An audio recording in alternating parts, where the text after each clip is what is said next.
Let's see what the symbols and what parameters we can set on the PSE. If you go in, like I said, to select the parameters, we go in and select, and then we start off at the IE. It's the motor rated current. This is the number one most important parameters we need to set.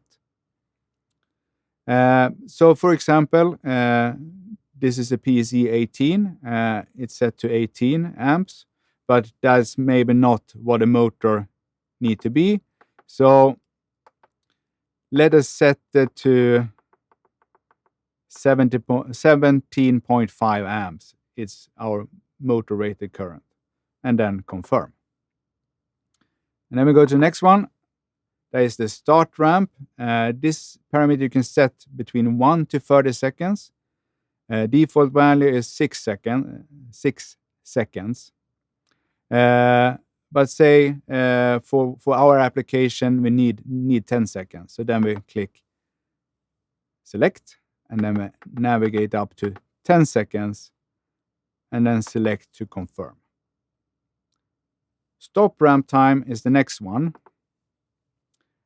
Default is set to off, but you can set it between 1 to 30 seconds of stop ramp.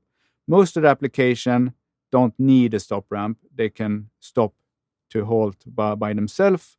But for example, for pumps and conveyor belts, it's a good application to have a stop ramp on. So say we have a pump and we want to have a 10-second stop ramp. Then we go up and put 10 seconds and then select. And then we're going to go to the next one. It's the initial voltage. Default is 40%, and that is a pretty good starting point, so I will not change it. But you can set these parameters between 10 to 90 seconds, depending on the application. You want the motor to start to rotate as quick as possible, and this is the value you put to be able to get enough current so you get enough torque to get the motor to start to turn as quick as possible. So let us go to the next one. That is the current limit. Current limit is normally set to 7 times the nominal current as a default. But here we maybe want to set the value lower. You can set it between 1.5 to 7. The lower you set it, the longer the start ramp will be. A good value to put is around 4, between 3 and 4 times the nominal current. Most of the application will start here if it's a normal start. So 4 times nominal current on the current limit we set it to. And then we go to the next one. Is torque control on start ramp. You can set it on off. This is the 2 values you can set. And then the start ramp will be depending on what you set the start ramp to. We will keep it to off because normally we have a start ramp. We don't need torque control on start. And go to stop ramp. This is a pretty important parameters if you have, like we said, we want to set it to pump. So then we need to turn it on. And when we turn it on, then this will help to stop the pump smooth in a water application. So we're eliminating water hammering. That is the function of torque control. Go to the next one. It's kickstart. It's kickstart on off, and then you can set what level the kickstart should be in.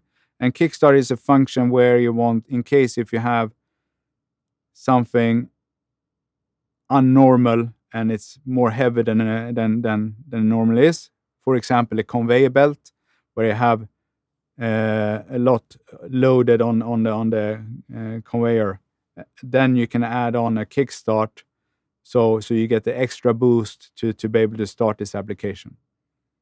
We keep it off, and that is also the default value. Then we have the electronic overload to protect the motor. We can set it to 10, A, 10, 20, and 30. So a light application to a heavy-duty application. The default value is 10, and that is a normal start, so we will keep it at 10.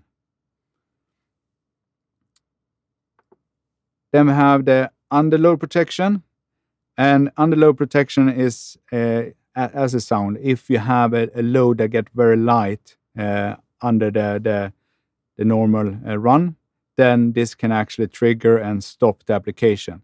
For example, a fan that is driven by a fan belt, the belt breaks, then the motor will run very light, and we can actually stop it to detect the problem and indicate that we have a problem with the application. Next one, it's overload protection or lock rotor protection. And this is the reverse. If we get something into the, for example, for a pump, you get something that jammed the pump that is standing still, so it's locked, then this can stop very quickly and not overheat the motor, so we can protect the motor this way. In default, it's set to off. And then we have the field bus plug communication, or the field bus communication. We have two options. We have the field bus plug we can use, or the integrated Modbus RTU, either or. But this is where you set the values for the communication. So that was everything about symbols and parameters. So let's go to the next